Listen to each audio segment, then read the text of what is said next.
ਹੁਣ ਸੰਖੇਪ ਵਿੱਚ ਮੈਂ ਅਰਜ਼ ਕਰਾਂ, ਇਹ ਪੁਸਤਕ ਜਦ ਮੈਨੂੰ ਭੇਟ ਕੀਤੀ ਗਈ, ਜਿਹਦੇ ਵਿੱਚ ਕਰੀਬਨ ਰਹਿਤਨਾਮੇ ਤੇ ਉਹਨਾਂ तमाम ਪੰਕਤੀਆਂ ਨੂੰ ਛੱਡ ਦਿੱਤਾ ਗਿਆ ਜੋ ਗੁਰੂ ਗ੍ਰੰਥ ਸਾਹਿਬ ਦੀਆਂ ਸਨ। ਇਸ ਵਿਸ਼ੇ ਦੇ ਸੰਬੰਧ ਵਿੱਚ ਕੁਝ ਉਹ ਪੰਕਤੀਆਂ ਲੈ ਗਈਆਂ ਭਗਤ ਕਬੀਰ ਦੀਆਂ ਜੋ ਕੁਰਬਾਨੀ ਦੇ ਸੰਬੰਧ ਵਿੱਚ ਨੇ। ਕੋਈ ਰੂਪ ਦੇ ਚ ਡੁੱਬ ਗਿਆ, ਕੋਈ ਸੋਨੇ ਚ ਡੁੱਬ ਗਿਆ, ਕੋਈ ਮਕਾਨ ਦੇ ਚ ਡੁੱਬ ਗਿਆ, ਕੋਈ ਮਿੱਠੇ ਚ ਡੁੱਬ ਗਿਆ, ਕੋਈ ਮਹਿਲ ਮਾੜੀਆਂ ਚ ਡੁੱਬ ਗਿਆ, ਕੋਈ ਮਾਸ ਚ ਡੁੱਬ ਗਿਆ। ਸਤਿਗੁਰ ਇਹਨਾਂ ਸਾਰਿਆਂ ਨੂੰ ਰਸ ਪੈ ਕਹਿੰਦੇ ਨੇ, ਇੱਕ ਨੂੰ ਰਸ ਨਹੀਂ ਆਖਿਆ। ਫਿਰ ਇਸ ਪੰਕਤੀ ਨੂੰ ਸਰਵਣ ਕਰਨਾ ਗੁਰੂ ਨਾਨਕ ਦੇਵ ਜੀ ਮਹਾਰਾਜ ਦੀ। ਰਸ ਸੋਨਾ ਰਸ ਰੂਪਾ ਕਾਮਣ ਰਸ ਪਰਮਲ ਕੀ ਵਾਸ, ਰਸ ਸੇ ਜਾ ਰਸ ਘੋੜੇ ਮੰਦਰ, ਰਸ ਮੀਠਾ ਰਸ ਮਾਸ, ਏਤੇ ਰਸ ਸਰੀਰ ਕੇ ਕਹਿ ਘਟ ਨਾਮ ਨਿਵਾਸ। ਕਿ ਇਹ ਝਗੜਾ ਇੰਡੀਆ 'ਚ ਤੇ ਹੈ ਨਹੀਂ। ਮੈਂ ਇਤਨਾ ਸ਼ਹਿਰਾਂ 'ਚ ਭਰਮਣ ਕਰਦਾ, ਕੋਈ ਇਸ ਤਰ੍ਹਾਂ ਦਾ ਸਿਲਸਿਲਾ ਮੈਂ ਦੇਖਿਆ ਨਹੀਂ, ਪਰ ਬਾਹਰ ਕੁਝ ਜ਼ਿਆਦਾ। ਉਹਦਾ ਇੱਕ ਕਾਰਨ ਕਿ ਪੰਥ ਦੀ ਬਣਾਈ ਹੋਈ ਜੋ ਮਰਿਆਦਾ ਹੈ ਉਸ ਦਾ ਕੋਈ ਪ੍ਰਚਾਰ ਨਹੀਂ ਹੋਇਆ, ਗੁਰਬਾਣੀ ਦਾ ਪ੍ਰਚਾਰ ਨਹੀਂ ਹੋਇਆ। ਸਿੱਧੀਆਂ ਪੁੱਠੀਆਂ ਗੱਲਾਂ ਜਿਸ ਨੇ ਕਹਿ ਦਿੱਤੀਆਂ ਉਹ ਕਬੂਲ ਕਰ ਲਈਆਂ ਗਈਆਂ, ਜੋ ਪੰਥ ਖਰੜੇ ਤੇ ਵੀ ਪੂਰੀਆਂ ਨਹੀਂ ਉਤਰਦੀਆਂ। ਤੇ ਤੁਸੀਂ ਆ ਕੁਛ ਖਰੜੇ ਨੂੰ ਮੰਨਦੇ ਨਹੀਂ, ਫਿਰ ਤੇ ਨਿਰੰਕਾਰੀਆਂ ਦਾ ਵੀ ਕੋਈ ਕਸੂਰ ਨਹੀਂ ਤੇ ਰਾਧਾ ਸਵਾਮੀਆਂ ਦਾ ਵੀ, ਕਿਉਂਕਿ ਉਹ ਵੀ ਕਹਿੰਦੇ ਅਸੀਂ ਨਹੀਂ ਮੰਨਦੇ। ਔਰ ਜੇ ਹੁਣ ਨਿਕੰਮੇ ਝਗੜੇ ਲੈ ਕੇ ਅਸੀਂ ਦੋ ਤਿੰਨ ਧੜੇ ਖੜੇ ਕਰ ਛੱਡਨੇ ਨੇ, ਬਹੁਤ ਸਾਰੇ ਬੰਦੇ ਇਸ ਵਾਸਤੇ ਹਟ ਪੈਂਦੇ ਨੇ, ਨਿਕੰਮੀ ਬਹਿਸ ਛੇੜ ਬੈਠਦੇ हैं। ਔਰ ਸਤਿਗੁਰ ਇਸ ਬਹਿਸ ਨੂੰ ਤੇ ਕਰੀਬਨ ਮੂੜਤਾ ਹੀ ਮੰਨਦੇ ਨੇ ਕਿ ਮਾਸ ਮਾਸ ਕਰ ਮੂਰਖ ਝਗੜੇ, ਗਿਆਨ ਧਿਆਨ ਨਹੀਂ ਜਾਣੇ, ਕੌਣ ਮਾਸ ਕੌਣ ਸਾਗ ਕਹਾਵੇ, ਕਿਸਮੇ ਪਾਪ ਸਮਾਣੇ। ਤੇ ਇਹ ਬਹਿਸ ਮੈਂ ਛੇੜ ਦੇਵਾਂ ਤਾਂ ਕਰੀਬਨ ਮੈਂ ਵੀ ਮੋੜਾਂ। ਪਰ ਸਿਆਣਪ ਹੋਣ ਦਾ ਦਾਵਾ ਨਹੀਂ ਮੇਰਾ, ਲੇਕਿਨ ਮੂਰਖਤਾ ਦੀ ਮੋਹਰ ਲਵਾਉਣ ਤੋਂ ਜੀ ਘਬਰਾਉਂਦਾ ਹੈ। ਇੰਨੀ ਮੈਂ ਜ਼ਰੂਰ ਅਰਜ਼ ਕਰਦਾ, ਕਿਉਂਕਿ ਸਤਿਗੁਰ ਕਹਿੰਦੇ ਨੇ ਮੂੜ ਹੈ ਤੇ ਬੰਦਾ ਇਸ ਬਹਿਸ ਨੂੰ ਛੇੜਦਾ ਹੀ ਕਿਉਂ ਹੈ। ਇਹ ਬਹਿਸ ਛੇੜਨ ਵਾਲੀ ਨਹੀਂ। ਤੇ ਸਤਿਗੁਰ ਇਸ ਦੇ ਸਵਾਲ ਕਰਦੇ ਨੇ, ਕੌਣ ਮਾਸ ਕੌਣ ਸਾਗ ਕਹਾਵੇ, ਕਿਸਮੇ ਪਾਪ ਸਮਾਣੇ। ਪਹਿਲੇ ਮੈਨੂੰ ਇਹ ਖੋਲ ਕੇ ਦੱਸੋ, ਸਾਗ ਕੀ ਹੈ ਤੇ ਮਾਸ ਕੀ ਹੈ। ਗੁਰੂ ਨਾਨਕ ਦੇਵ ਪਹਿਲਾ ਮਾਸੋ ਨਿਮਿਆ ਮਾਸੇ ਅੰਦਰ ਸਾਸ, ਫਿਰ ਵੱਡਾ ਹੋਇਆ ਵਿਆਹਿਆ ਘਰ ਲੈ ਆਇਆ ਮਾਸ। ਮਾਸੋ ਹੀ ਮਾਸ ਉਪਜੇ ਮਾਸੋ ਸਭੇ ਸਾਖ, ਮਾਸ ਮਾਸ ਕਰ ਮੂਰਖ ਝਗੜੇ, ਗਿਆਨ ਧਿਆਨ ਨਹੀਂ ਜਾਣੇ, ਕੌਣ ਮਾਸ ਕੌਣ ਸਾਗ ਕਹਾਵੇ, ਕਿਸਮੇ ਪਾਪ ਸਮਾਣੇ। ਇੱਕ ਪੁਸਤਕ ਪੜ੍ਹਨ ਨੂੰ ਮੈਨੂੰ ਮਿਲੀ ਦਿੱਲੀ ਵਿੱਚ, ਲਿਖੀ ਇੱਕ ਬੀਬੀ ਨੇ, ਔਰ ਉਸ ਪੁਸਤਕ ਦੇ ਉੱਪਰ ਪੰਕਤੀ ਹੈ, ਰਸ ਮੀਠਾ ਰਸ ਮਾਸ। 400 ਸਫ਼ੇ ਦੀ ਇਹ ਪੁਸਤਕ। ਇਸ ਦੇ ਵਿੱਚ ਕਰੀਬਨ ਇਸ ਢੰਗ ਨਾਲ ਸਿੱਖੀ ਰੂਪ ਪੇਸ਼ ਕੀਤਾ ਗਿਆ ਜਿਹੜਾ ਪੁਰਾਣਾ ਬ੍ਰਾਹਮਣ ਮਤ ਸੀ। ਤੇ ਮੈਂ ਫਿਰ ਅਰਜ਼ ਕਰਾਂ, ਸਿੱਖ ਧਰਮ ਜੈਨ ਧਰਮ ਨਹੀਂ ਹੈ, ਸਿੱਖ ਧਰਮ ਬੌਧ ਧਰਮ ਨਹੀਂ ਹੈ, ਸਿੱਖ ਧਰਮ ਸਨਾਤਨ ਮਤ ਨਹੀਂ ਹੈ, ਸਿੱਖ ਧਰਮ ਬ੍ਰਾਹਮਣ ਮਤ ਨਹੀਂ ਹੈ। ਤੇ ਜਿਸ ਢੰਗ ਦੀ ਅਹਿੰਸਾ ਤੇ ਜਿਸ ਢੰਗ ਦੀ ਛੂਆ-ਛਾਤ ਸਿੱਖ ਧਰਮ ਦੇ ਚ ਲਿਆਂਦੀ ਗਈ ਹੈ, ਨਿਰੋਲ ਪੁਰਾਣਾ ਬ੍ਰਾਹਮਣ ਮਤ, ਔਰ ਕੁਛ ਨਹੀਂ ਹੈ, ਨਿਰੋਲ ਪੁਰਾਣਾ ਬ੍ਰਾਹਮਣ ਮਤ। ਔਰ ਜਿਹੜੀਆਂ ਗੱਲਾਂ ਮੈਂ ਕਹਿ ਰਿਹਾ, ਜ਼ਰੂਰ ਇਤਿਹਾਸਕ ਗ੍ਰੰਥ ਪੜ੍ਹਨਾ ਹੈ। ਮੈਂ ਕਿਧਰੇ ਭੁੱਲ ਕਰਦਾ ਹਾਂ, ਮੇਰੀ ਸੁਧਾਈ ਕਰ ਦੇਣਾ ਜ਼ਰੂਰ, ਕਿਉਂਕਿ ਇਹਨਾਂ ਇਤਿਹਾਸਕ ਗ੍ਰੰਥਾਂ ਨੂੰ ਲੈ ਕੇ ਮੈਂ ਕੌਮ ਦੇ ਬੜੇ ਮੁਖੀਆਂ ਦੇ ਅੱਗੋਂ ਘੁੰਮਿਆ। ਇਹ ਇਤਿਹਾਸ ਹੈ ਸਾਡਾ। ਹੁਣ ਸੰਖੇਪ ਵਿੱਚ ਮੈਂ ਅਰਜ਼ ਕਰਾਂ, ਇਹ ਪੁਸਤਕ ਜਦ ਮੈਨੂੰ ਭੇਟ ਕੀਤੀ ਗਈ, ਜਿਹਦੇ ਵਿੱਚ ਕਰੀਬਨ ਰਹਿਤਨਾਮੇ ਤੇ ਉਹਨਾਂ तमाम ਪੰਕਤੀਆਂ ਨੂੰ ਛੱਡ ਦਿੱਤਾ ਗਿਆ ਜੋ ਗੁਰੂ ਗ੍ਰੰਥ ਸਾਹਿਬ ਦੀਆਂ ਸਨ। ਇਸ ਵਿਸ਼ੇ ਦੇ ਸੰਬੰਧ ਵਿੱਚ ਕੁਝ ਉਹ ਪੰਕਤੀਆਂ ਲੈ ਗਈਆਂ ਭਗਤ ਕਬੀਰ ਦੀਆਂ ਜੋ ਕੁਰਬਾਨੀ ਦੇ ਸੰਬੰਧ ਵਿੱਚ ਨੇ। ਜਿੱਥੇ ਕਬੀਰ ਕਹਿੰਦੇ ਨੇ ਵੀ ਤੁਸੀਂ ਕਹਿੰਦੇ ਹੋ ਹਲਾਲ ਕੀਤਾ ਹੈ, ਇਹਦਾ ਕੀ ਮਤਲਬ ਹੈ? ਖੁਦਾ ਤੇ ਕੁਰਬਾਨੀ ਨਹੀਂ ਮੰਗਦਾ, ਖੁਦਾ ਨੂੰ ਤੇ ਲੋੜ ਨਹੀਂ, ਤੁਹਾਡੀ ਲੋੜ ਹੋ ਸਕਦੀ, ਖੁਦਾ ਦੀ ਲੋੜ ਨਹੀਂ ਹੈ। ਮੱਕੇ 'ਚ ਤੁਸੀਂ ਕੱਟੀ ਜਾ ਰਹੇ ਹੋ ਗਊਆਂ ਨੂੰ ਬੱਕਰੀਆਂ ਨੂੰ, ਤੇ ਆਖੋ ਖੁਦਾ ਮੰਗਦਾ ਹੈ, ਖੁਦਾ ਦੀ ਇਹ ਮੰਗ ਨਹੀਂ ਹੈ। खुदा दी ये लोड़ नहीं है, खुदा दी ये चाहत नहीं है, इनू खुदा नाल ना जोड़। कबीर करीबन रोज़ियां दे नाल रमज़ान दे दिनां जो सिलसिला ये चलदा है उसकी चर्चा करते हैं और ये सारी गल खोल के महान टीकाकार गुरु ग्रंथ साहब के प्रिंसिपल साहिब सिंह ने खोल दी है। पढ़ी दिल्ली विच मैनू भेंट की गई तो मैं उस बीबी नूं कहा ठीक है तुम पुस्तक लिखी है तो इस दे जो कुछ लिखा है वो तो सिरलेख तो ही पता चलता पाया ते पुस्तक के नाम तो ही पता चल रहा, पर मैं पुस्तक कबूल नहीं करनी या इस संबंधी कुछ विचार वटांदरा पहले कर। खैर बैठ गए उसकी कोठी च नाल ही मॉडल टाउन की गल।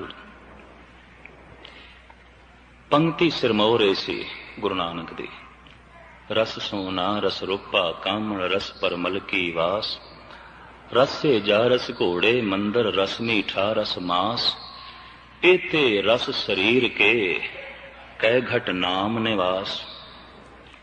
इतने रस शरीर दे चौवन मास होवे ते नाम दा वासा किथे हो सकता, नाम नहीं वस सकता। मैं कि ठीक है, इस पंक्ति नूं सामने रख के तो मास की बड़ी सोहनी व्याख्या कर दी, बहुत सोहनी, बड़ी उत्तम व्याख्या और 400 सफ़े रंग दिते। लेकिन हुण गल इत्थों शुरू करनी पैगी। रस सोना, पहले गुरु नानक ने लिखा है रस सोना ते सोने दा हार तू गल विच पाया है। मैं कहा पहले इनू बाहर सुट, इनू एक पासे कर, तां तू बाकी गल करी। रस सोना रस रूपा, अगर घर दे कोई चांदी पई है तो इनू भी सुट, क्योंकि गुरु कह रहे ने ते रस है। कामण रस, पुरुष वास्ते स्त्री ते स्त्री वास्ते पुरुष अगर रस है तो मैं कहूं पहले तेरे पति नूं चाहिए वो तेनों धक्के मार के घरों कड्डे पहले ते। रस सोना रस रूपा कामण रस परमल के वास, ते मैं कि कपड़े नूं तू जरूर सेंट लाया है, अतर लाया है, खुशबू आ रही, तू जानी है प्रिंसिपल है पढ़ांदी है कॉलेज दे जाके, इस किताब लिखण दा तू बहुत वड्डा मान प्राप्त किया, ते सेंट तू लाया है, अतर तू लाया है, खुशबू तेरे कोल आ रही है, ते साहब कहंदे ते रस है। ये क्यों लाया है? रस से जा रस घोड़े मंदर रस मीठा रस मास।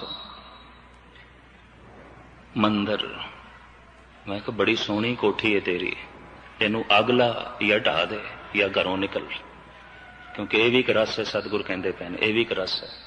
मकान सोना मकान, यह भी एक रस है।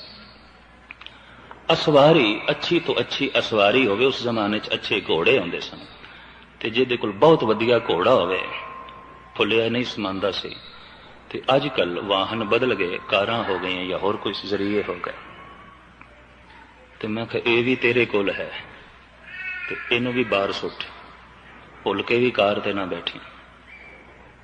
रस से जा रस घोड़े मंदर रस मीठा, मिठा भी एक रस होंदा है, ते चीनी पींदी है कि नहीं, शुगर खांदी है कि नहीं, घर विच मिठा है कि नहीं, कोई मिठी चीज वरतदी है कि नहीं, इनू भी बाहर सुट।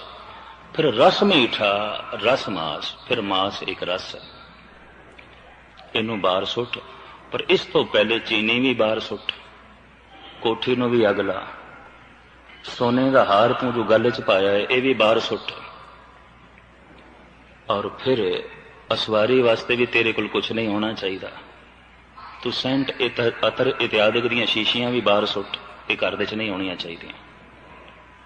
आखन लगी इस ढंग नाल ते मैं नहीं सोचिया सी, इस तरह के भी अर्थ होंदे ने। ते मैं कहा तू ये समझिया होया कि सिख जगत दे सारियां ने दिमाग नूं ताले ला के रखे हुए ने। वाकई जिन्हां ने ताले ला के रखे हुए ने उन्होंने इस बहस नूं छेड़िया है और पंथ दे पारमाणिक खरड़े की थां थां ते मुखालफत और अनेकता नूं अमृत भी अनेकां हिस्सियां च वंड के रख दिता। फिर ठंडे दिल नाल मैथों पुछण लगी ज्ञानी जी गल की है? फिर गल की है? मैं तो इन्नी वड्डी किताब लिख बैठी हूं। मैं फिर गल सुन। ਸੋਨੇ ਦਾ ਕੋਲ ਹੋਣਾ ਮਾੜੀ ਗੱਲ ਨਹੀਂ, ਪਰ ਬੰਦਾ ਸੋਨੇ ਦੇ ਚ ਰਸ ਨਾ ਮਾਣੇ।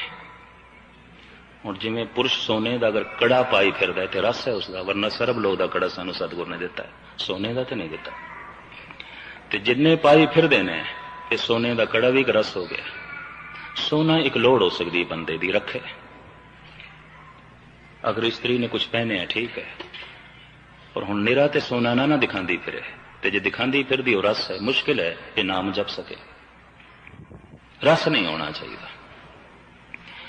ਇਸੇ ਤਰੀਕੇ ਦੇ ਨਾਲ ਪੁਰਸ਼ ਵਾਸਤੇ ਇਸਤਰੀ ਤੇ ਇਸਤਰੀ ਵਾਸਤੇ ਪੁਰਸ਼ ਇੱਕ ਲੋੜ ਹੈ, ਸੰਸਾਰਿਕ ਲੋੜ ਹੈ, ਸਮਾਜਿਕ ਲੋੜ ਹੈ, ਸਰੀਰਕ ਲੋੜ ਹੈ। ਇਹ ਸਿਰਫ ਰਸ ਨਾ ਹੋਵੇ। ਅਗਰ ਰਸ ਬਣ ਗਿਆ ਤਾਂ ਸੁਰਤ ਇੱਥੇ ਵੀ ਰੁਕ ਜਾਏਗੀ, ਅੱਗੇ ਨਹੀਂ ਜਾ ਸਕੇਗਾ ਮਨੁੱਖ। ਮਕਾਨ ਇੱਕ ਲੋੜ ਹੈ, ਬਿਲਕੁਲ ਲੋੜ ਹੈ, ਮਨੁੱਖ ਦੀ ਇੱਕ ਲੋੜ ਹੈ। ਤੇ ਜੇ ਮਕਾਨ ਹੁਣ ਰਸ ਬਣ ਜਾਏ ਤੇ ਕਈਆਂ ਵਾਸਤੇ ਰਸ ਬਣ ਜਾਂਦਾ ਹੈ, ਉਹ ਬੈਠਣ ਵਾਸਤੇ ਬਾਅਦ ਵਿੱਚ ਕਹਿੰਦੇ ਨੇ ਪਹਿਲੇ ਸਾਰਾ ਮਕਾਨ ਦਿਖਾਉਂਦੇ ਨੇ, ਇਹ ਵੀ ਵੇਖੋ ਇਹ ਵੀ ਵੇਖੋ, ਇੰਝ ਪਰਿਕਰਮਾ ਕਰਾਈ ਫਿਰਦੇ ਨੇ ਆਪਣੇ ਮਕਾਨ ਦੀ, ਜਿਵੇਂ ਉਹਨਾਂ ਦਾ ਮਕਾਨ ਇੱਕ ਮੰਦਿਰ ਹੋਵੇ ਖੂਬਸੂਰਤ ਪ੍ਰਮਾਤਮਾ ਦਾ। ਖੈਰ ਮੁਖਤਸਰ ਸਰੀ ਇਹ ਰਸ ਹੁੰਦਾ ਹੈ। ਤਾਂ ਹੁਣ ਇਸ ਮਕਾਨ ਨੇ ਰੱਬ ਦਾ ਨਾਂ ਨਹੀਂ ਜਪਣ ਦੇਣਾ। ਕਈਆਂ ਵਾਸਤੇ ਗੱਡੀ ਕਾਰ ਇਤਿਆਦਿਕ ਰਸ ਬਣ ਜਾਂਦੀ ਵੀ ਲੋਕੀ ਵੇਖਣ ਕੋਈ ਵਧੀਆ ਹੋਵੇ ਕਾਰ। ਆਮ ਕਾਰਾਂ ਤੇ ਲੋਕੀ ਪਏ ਘੁੰਮਦੇ ਨੇ, ਕੋਈ ਖਾਸ ਹੋਵੇ, ਕੋਈ ਸਿਲਸਿਲਾ ਖਾਸ ਹੋਵੇ, ਵਿਸ਼ੇਸ਼ ਹੋਵੇ। ਤੇ ਜੇ ਹੁਣ ਕਾਰ ਦੇ ਆਸਰੇ ਤੇ ਤੂੰ ਵਿਸ਼ੇਸ਼ ਹੋਣਾ, ਸਭ ਕੁਝ ਰਸ ਹੋ ਜਾਏ, ਸੁਰਤ ਰੁਕੇਗੀ। ਤੇ ਮਿੱਠਾ ਇੱਕ ਲੋੜ ਹੈ, ਸਰੀਰ ਦੇ ਵਿੱਚ ਮਾੜਾ ਮੋਟਾ ਜਾਣਾ ਹੀ ਚਾਹੀਦਾ ਥੋੜਾ ਬਹੁਤ, ਇਹਦੀ ਇੱਕ ਲੋੜ ਹੈ। ਪਰ ਇਹ ਹੁਣ ਰਸ ਹੀ ਬਣ ਜਾਏ, ਕਈ ਬੰਦਿਆਂ ਦਾ ਮਿੱਠੀ ਚੀਜ਼ ਖਾਣਾ ਇੱਕ ਰਸ ਬਣ ਜਾਂਦਾ। ਤੇ ਜੇ ਰਸ ਬਣ ਗਏ ਤੇ ਮੁਸ਼ਕਿਲ ਹੈ ਨਾਮ ਜਪ ਸਕੇ। ਇਸ ਤਰ੍ਹਾਂ ਮਾਸ ਇੱਕ ਬੰਦੇ ਦੀ ਲੋੜ ਹੋ ਸਕਦੀ, ਰਸ ਨਹੀਂ। ਅਗਰ ਮਾਸ ਰਸ ਬਣ ਗਿਆ ਤਾਂ ਫਿਰ ਮੁਸ਼ਕਿਲ ਹੈ ਨਾਮ ਜਪ ਸਕੇ। ਫਿਰ ਤੇ ਮਾਸ ਵਿੱਚ ਹੀ ਫਸ ਗਿਆ, ਫਿਰ ਤੇ ਮਾਸ ਵਿੱਚ ਹੀ ਡੁੱਬ ਗਿਆ। ਕੋਈ ਰੂਪ ਦੇ ਚ ਡੁੱਬ ਗਿਆ, ਕੋਈ ਸੋਨੇ ਚ ਡੁੱਬ ਗਿਆ, ਕੋਈ ਮਕਾਨ ਦੇ ਚ ਡੁੱਬ ਗਿਆ, ਕੋਈ ਮਿੱਠੇ ਚ ਡੁੱਬ ਗਿਆ, ਕੋਈ ਮਹਿਲ ਮਾੜੀਆਂ ਚ ਡੁੱਬ ਗਿਆ, ਕੋਈ ਮਾਸ ਚ ਡੁੱਬ ਗਿਆ। ਸਤਿਗੁਰ ਇਹਨਾਂ ਸਾਰਿਆਂ ਨੂੰ ਰਸ ਪਏ ਕਹਿੰਦੇ ਨੇ, ਇੱਕ ਨੂੰ ਰਸ ਨਹੀਂ ਆਖਿਆ। ਫਿਰ ਇਸ ਪੰਕਤੀ ਨੂੰ ਸਰਵਣ ਕਰਨਾ ਗੁਰੂ ਨਾਨਕ ਦੇਵ ਜੀ ਮਹਾਰਾਜ ਦੀ। ਰਸ ਸੋਨਾ ਰਸ ਰੂਪਾ ਕਾਮਣ ਰਸ ਪਰ ਮਲ ਕੀ ਵਾਸ, ਰਸ ਸੇ ਜਾ ਰਸ ਘੋੜੇ ਮੰਦਰ, ਰਸ ਮੀਠਾ ਰਸ ਮਾਸ, ਏਤੇ ਰਸ ਸਰੀਰ ਕੇ ਕਹਿ ਘਟ ਨਾਮ ਨਿਵਾਸ। ਅਗਰ ਇੰਨੇ ਰਸ ਇਸ ਸਰੀਰ ਦੇ ਚ ਨੇ, ਨਾਮ ਕਿੱਥੇ ਵਸੇਗਾ।